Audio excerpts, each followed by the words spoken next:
my name is Melanie Wall and I'm really excited to show you my recipe for crunchy, creamy apple pie wontons. First of all, you need to pick your apples. You want something that's going to withstand the heat temperature since we're going to caramelize these into a beautiful apple pie, gooey, sugary deliciousness to go inside, like a McIntosh apple or Granny Smith for tartness. Don't use Red Delicious, it will turn to complete mush. This is beautiful, just about the right size that you need.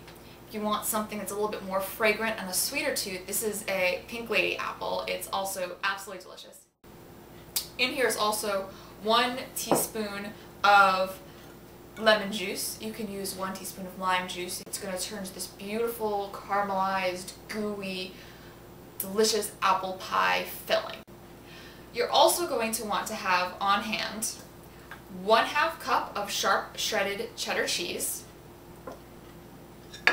2 tablespoons of light brown sugar, that's almost 1/4 cup, a little bit less, 1/2 teaspoon of apple pie spice mixture. If you don't have apple pie spice mixture, I will include a recipe for mixing your own based off of cinnamon, nutmeg, allspice, a whole bunch of really fragrant, delicious spices. It's going to make your home smell delicious when you make this. You're also going to want about a pinch of salt. Of course, you're going to have your Philadelphia cream cheese by the ready, warming to room temperature. And you're going to want to mix 1 egg with 1 tablespoon of water for your egg mixture. This is going to be used as a glue to seal your wontons. It's going to be so good, so crispy, so creamy, so delicious. Medium heat. I'm going to put 1 tablespoon of butter and just smooth it around so the whole bottom gets coated. And I have ready to go my little bit over 1 cup of deliciously beautiful apple pieces. I have my apple spice seasoning mix with my pinch of salt, and I have my 2 tablespoons of light brown sugar ready to go in there. Look how good that looks. I'm just going to move my butter around a little bit and toss my apples in. Get everybody into the pot. Move them around a little bit. Add my apple pie seasoning. Add my brown sugar. Plunk. Make sure everything's in together. Set the timer for 7 minutes, and then we're going to stir them every minute or 2 until they're beautiful, reduced, and caramelized brown. Also, next to your cast iron skillet that's heating up, you're going to want to have drying racks prepared with paper towels, or in this case, floury napkins. Alright, now you have your a little bit over 1 cup of 1/2 inch apple slices that have condensed down this beautiful, caramelized, delicious, fork tender, smells like the inside of an apple pie. So good. And my whole kitchen smells like an apple pie, like I slaved all day. Now, you want to keep this on one side. You want your 1/2 cup of shredded sharp cheddar. You want your room temperature block of Philadelphia cream cheese. Half of it is going to be used for the wontons, and the other half you can make into a dipping sauce. Then you want your glue, your 1 egg and 1 tablespoon of water, beaten, and something that you can dip your fingers into, and something that you can wipe your fingers off with. You also want a cookie cutter. Now, you don't have to have a cookie cutter, and I'll show you different ways of making really adorable wontons in different shapes. But if you have a cookie cutter, you're going to make little, basically, apple pies that instead of dough, you're going to have wonton. Extra crispy, totally delicious. I used hearts because they're adorable. And they're there. Now what you want to do is make sure that when you cookie cutter it out, you keep the cutout on the outside. You have your sheet of wonton wrapper. You're going to take your sheet, you're going to cut a slice of Philadelphia cream cheese, not that much, just a smear. You're going to kind of smear it on there. If you smear it instead of just putting a block, it actually melts better and covers more area when you deep fry it.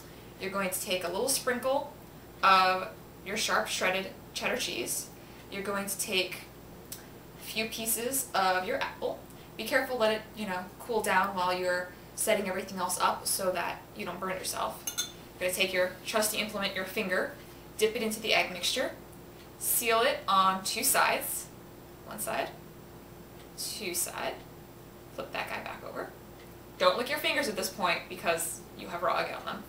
And then you're going to fold it over and push the air out and make a little pouch. And there is one triangular wonton.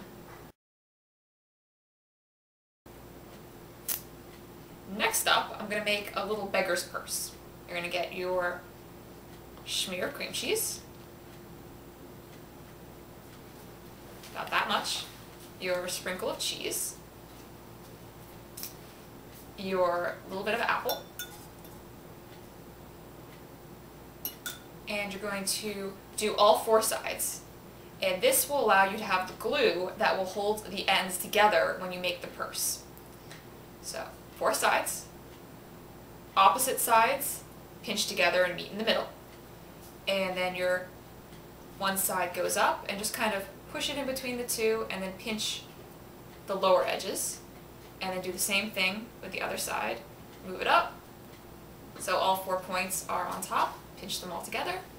Pinch one side, pinch the other side, and you have a cute, adorable little purse. Now, once you have all of them done, you're going to dip your finger in the egg, give them a quick run over on one side, two sides is a little much, sprinkle a little bit of cheddar cheese in them, and this is going to create an even better crust that has a little secret ingredient that some people use in their actual apple pies that gives it an extra little salty, crunchy flavor on the outside. And here we go. And that's my oven telling me it's time to put in the next batch. What you want to do is move very fast. Make sure you keep yourself away from the oil. It can splatter. Don't touch anything on your cast iron. The handles are hot as well. Keep oven mitts on hand in case you need to move it quickly. You're going to want to drop them in extremely fast, so I'm going to move very fast right now.